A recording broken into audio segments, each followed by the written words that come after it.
फिर हिंदुस्तान का नेता इतना चुट्टा नेता है, चारा घोटाला, शौचालय जो गांव में बनते शौचालय घोटाला, टट्टी तक खा जाएंगे लोग।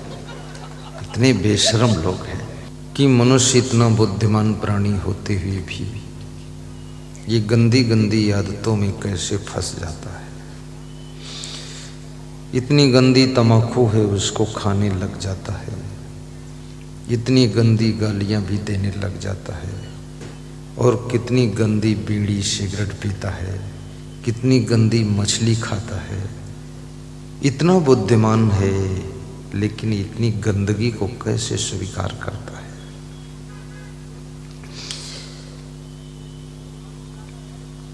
दूसरा प्रश्न पूछा गया, मनुष्य सबको समझाता रहता है लेकिन खुद ये क्यों भ्रमित हो जाता है। इसके अंदर भ्रम बहुत पैदा होते हैं। गाड़ी लाता है और गाड़ी कहीं थोड़ा सा टकरा गई तो कहता है ये गाड़ी का लोहा हमको सूट नहीं कर रहा है। लोहा कोई दाल भात है जो सूट नहीं करता। उसके अंदर भ्रम पैदा हो जाता है।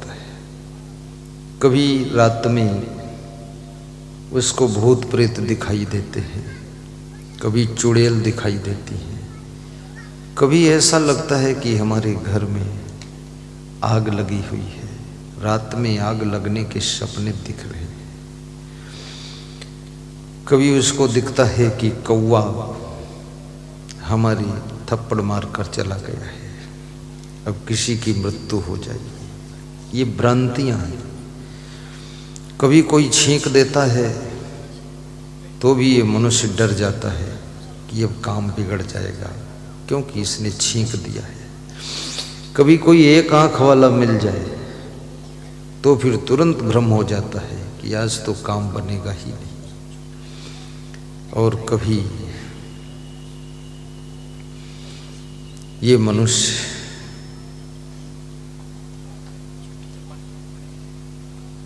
कहता है कि 7.5 शनि लगा हुआ है। 7.5 शनि का भ्रम, जिंद परिंद का भ्रम, ओझा बेगा नाउत जंतर मंतर तंत्र का भ्रम, 7.5 शनिश्चर मंगल टेढ़ा सीधा शकुन अपशकुन का भ्रम।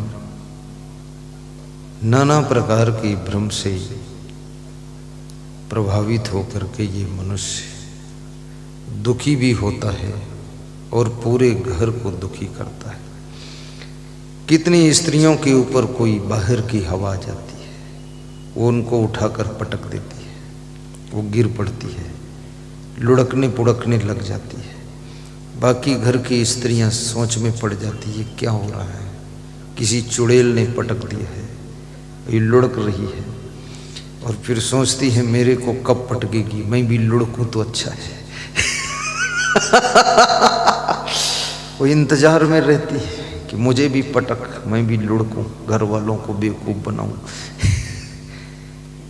ये सब क्या हो रहा है? ये कितनी बड़ी भ्रांति है।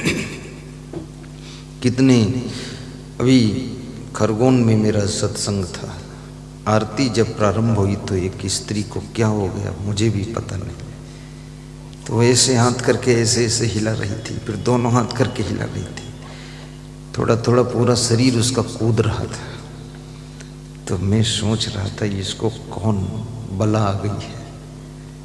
आरती समाप्त हुई, वो बिल्कुल ठीक हो गई। जब वो यहाँ प्रणाम करने आई कुछ दान देने, तो मैंने कहा माता जी तुमको क्या हो गया था जो सारा शरीर कूद रहा था? बोले हमको पता होता तो कूदना रोक देती, मैं तुम्हारे सामने कूद रहा था तो तुम रोक क्यों नहीं पाए? मारते मंत्र कूदना बंद हो जाए। तो मैंने कहा मैं तो डर गया, तुम कूद के कहीं मंच पे ना आ जाना।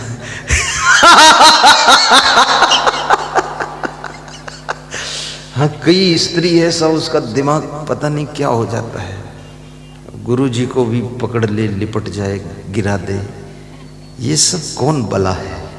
ये बला क्या है? बहुत बड़ी भ्रांतियां हैं। और ये भ्रांतियां सभी गांवों में फैली हुई है। शहरों में भी बहुत भ्रमित लोग हैं।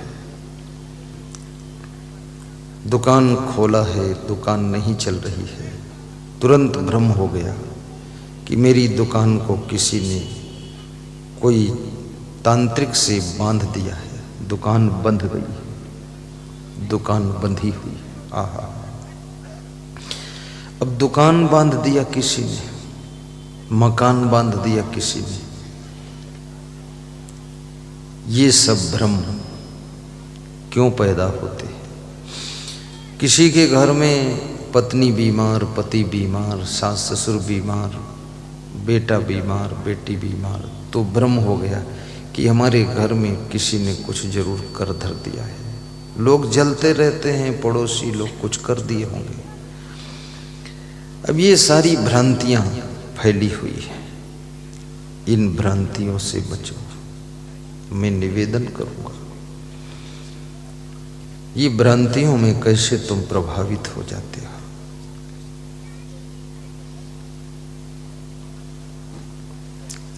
किसी ने भैंस खरीद लिया, भैंस दूध दे रही है, अचानक दूध देना बंद कर दिया। लोगों को भ्रम हो गया कोई जंत्र मंत्र कर दिया है, पड़ोसी ने कुछ कर दिया है।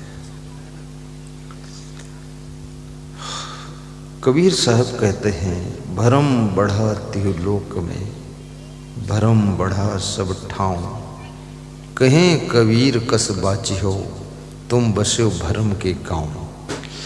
साहब कहते हैं तीनों लोक में भरम है, तीनों लोक में भरम है और सब जगह भरम है। और जिस गांव में रहते वो भरम का गांव ही है। बहुत नाउत तांत्रिक। मैं उत्तर प्रदेश के एक गांव में प्रवचन करने गया, तो वहां लोगों ने बताया कि इस गांव में एक प्रेत रहता है। वो प्रेत ऐसा है कि आपके घर में चूल्हे पर दाल बन रही है तो दाल का बर्तन उठा ले जाता है, पेड़ के ऊपर टांग देता है। चावल बन रहा है, उसमें टट्टी डाल के चला जाता है। और साइकिल आपने इस गांव में खड़ा किया है और चाबी दूसरे गांव में छोड़ देता है जाकर। तो उस समय मेरे पास में मिनी बस थी, तो मैंने कहा अगर प्रेत है तो मेरी बस का पहिया निकाल कर पेड़ पे टांग दे। बोले साधुओं से कुछ नहीं बोलता है। तो मैंने कहा साधु तो मैं हूं, मेरी बस थोड़े साधु है। बस तो लोहे की है, बस तो बस है, जैसी सबकी बस वैसी मेरी बस। बोले नहीं नहीं, साधु का सामान भी डिस्टर्ब नहीं करता है। तो हमने कहा बड़ा समझदार प्रेत है ये। जब साधु को पहचानता है तो फिर उस प्रेत से बोल दो कि गुरुजी को दक्षिणा दे जाए 20 लाख रुपए। क्योंकि जब लोगों की साइकिल का पहिया खोल ले जाता है और चाबी इस गांव से उस गांव पहुंचा देता है तो लोगों के रुपये भी निकाल के लावे, दान करे कुछ हमें। बोले नहीं नहीं, ऐसा काम तो नहीं करता। तो हमने क्या तुम्हारी सलाह से करता है? तुम सब जानते हो क्या करता है? एक परिवार के लोगों को लेकर आए, सब लोग बोले आप कुछ करो, आपसे ही ये कंट्रोल होगा। बोले ये परिवार तबाह हो गया है, इनके घर तो जीना मुश्किल हो गया है। ऐसा प्रेत प्रकोप कर रहा है। कुछ भी नहीं था, केवल मन का भ्रम है। तुम बीमार होते हो, ज्यादा खाने से बीमार होते हो। तुम्हारे घर में ज्यादा बीमारी है, गंदगी ज्यादा है, इसलिए बीमारी ज्यादा है। तुम्हारे घर में सभी बीमार हैं, इसका मतलब तुम्हारे घर में आलसी भी बहुत लोग हैं, काम नहीं करता है। हिलोगे नहीं, डुलोगे नहीं तो बीमारी आएगी। उसमें तंत्र मंत्र की कोई बात ही नहीं है। अभी इतनी भ्रांतियों के बीच में मनुष्य जीवन जी रहा है। और शनि भगवान को लेकर के बहुत से बच्चे लोग भीख मांगते रहते हैं, भीख मांगते हैं। एक डब्बा में थोड़ा सा तेल रख लेते हैं, सरसों का तेल। उसमें लोहे के शनि भगवान टेढ़े मेढ़े काट के बोलते शनि भगवान, उसको डाल देते। तो मैं चित्तौड़ में गया था नारायण सेवा संस्थान में, तो वहाँ एक सरोवर है उदयपुर में। तो उस सरोवर के पास थोड़ा रुका था, तो वहाँ शनि भगवान को डिब्बा में लेकर बहुत से बच्चे घूम रहे थे, भीख मांग रहे थे शनि भगवान को दर्शन करा के। हमने बुलाया इधर आओ, हमने कहा शनि भगवान दिखाओ कैसे है। तो पकड़ के एक लोहा निकाला टेढ़ा मेढ़ा डब्बा से। तो हमने कहा इसको तुम तेल में क्यों डाले हो, तेल में भगवान डूब नहीं जाएंगे, सांस कैसे लेंगे। बोले तेल में नहीं डालूंगा तो लोहे की पत्ती है, इसमें मूर्छा जंग खा जाएगा। तो हमने कहा तो ये भगवान है कि लोहा है।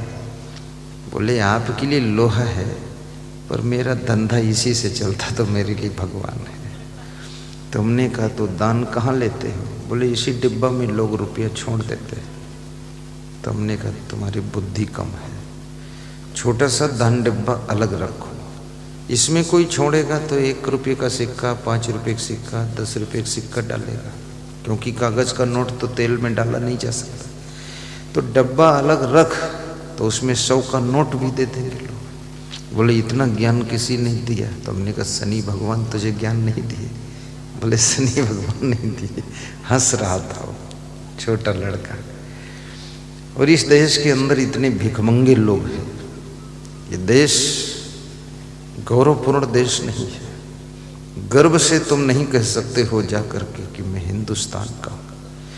यहाँ तुम कहीं गाड़ी खड़ी करो, भीख मांगने वाले बच्चे आ जाते हैं, तुम्हारी गाड़ी का शीशा खटखटाते हैं, बस बोलने लग जाते हैं दे दो भूखा हूँ। तो मैं लखनऊ भी गया था, तो वहाँ यही हो रहा था। तो मेरी गाड़ी को 4-5 भिखमंगे लड़के वो सब तरफ से शीशा ठोक रहे थे, मतलब शीशा खोलो और बोल रहे थे दे दो भूखा हूँ। तो साधु सब डरा हुआ था, कुछ भैया खोलोगे तो कुछ अंदर डाल देगा गोबर उबर कुछ। तो मैं तो खोला शीशा, हमने कि इधर आओ तुम। हमने कहा अपने बाप को जाकर पीटो कस के, बेईमान आदमी तुमको पैदा करके भीख मंगवा रहा, 8 साल की उम्र में स्कूल जाना चाहिए, तेरा बाप चंडाल है, मारने लायक है। ये कोई जानवर हो तुम कि तेरा बाप जानवर है, तुझे पैदा क्यों किया, भीख मंगवाता है। बोले बाप भी भीख मांगता है। हमने कहा तो उसको ठोको कस कस, उसके भीख से पढ़ो जा करके। ये हिंदुस्तान में तुम लोग भीख मांगते हो, कोई विदेश का, अमेरिका का, इंग्लैंड का, जर्मन, जापान, रशिया का व्यक्ति आए हमारे हिंदुस्तान का विजिट करने के लिए और उसकी गाड़ी तुम ठोकोगे ऐसे भीख दे दो, तो ये बेइज्जती नहीं हिंदुस्तान की, मूर्ख कहीं का। चल भाग, डपटा मैंने। तो जितने थे भिखमंगे सब खीसे काट के भागे कि पहली बार ऐसा ज्ञान दिया। हमने कहा रात में पीट देना बाप को, सब गिरा के। बेईमान बाप है ये, कोई जानवरों जैसे सुअर जैसे बच्चे पैदा करके छोड़ दिए हे करते घूम रहे।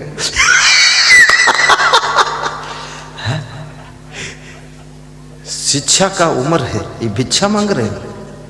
अगर उच्च कोटि की शिक्षा प्राप्त कर लो तो भिक्षा मांगने की जरूरत ही नहीं। हिंदुस्तान का सम्मान खत्म कर रहा। फिर हिंदुस्तान का नेता इतना चोट्टा नेता है, चारा घोटाला, शौचालय जो गांव में बनते शौचालय घोटाला, टट्टी तक खा जाएंगे लोग, इतने बेशरम लोग हैं। अब ये समाचार सब न्यूज में विदेश में जाता है कि नहीं जाता है? विदेशी लोग पढ़ता होगा तो देखता होगा कि ये भारत देश महान, 100 में 80 हैं बेईमान, फिर भी भारत देश महान। किस तरह का महान है? अरे गरीबों के लिए शौचालय बन रहे, उसमें भी कमीशन। गरीबों के लिए कोई व्यवस्था आई है शासन की ओर से, 1 पैसा मत लो, 10 रुपये अपनी जेब के लगा दो, इतने उदार बनो, हमारे हिंदुस्तान के गांव भी देखने लायक हो जाए। तो गरीबों से भी मैं कहूँगा, ये गरीब क्यों बने हो ढोलनाथ, काम क्यों नहीं करते हो? सबसे कहते घूम रहे हो हम गरीबी रेखा से नीचे हैं। अरे तुम रेखा से नीचे हो लेकिन तुम नीच कर्मों में भी पड़े हुए हो, इसलिए रेखा से नीचे हो। तम्बाकू खा रहे हो, पुड़िया खा रहे हो, जर्दा खा रहे हो, ताश खेल रहे हो, गप्पा मार रहे हो, मारपीट कर रहे हो, पति पत्नी एक दूसरे की टांग घसीटते जा रहे हो, क्रोध कर रहे हो, काम नहीं करते हो, दिन रात सोते हो, क्रोध करते हो, गाली बकते हो, बाप बेटे में अनबन रखते हो, मेहनत नहीं करते हो, दारू पीते हो, मांस मछली खाते हो, उसके बाद कंगाल बनकर घूमते हो, झुग्गी झोपड़ी डालकर सड़ रहे हो, कहते हो सुदामक कुटिया है। ये सुदामक कुटिया कब तक रहेगी आखिर? ये महल क्यों नहीं बन रही है?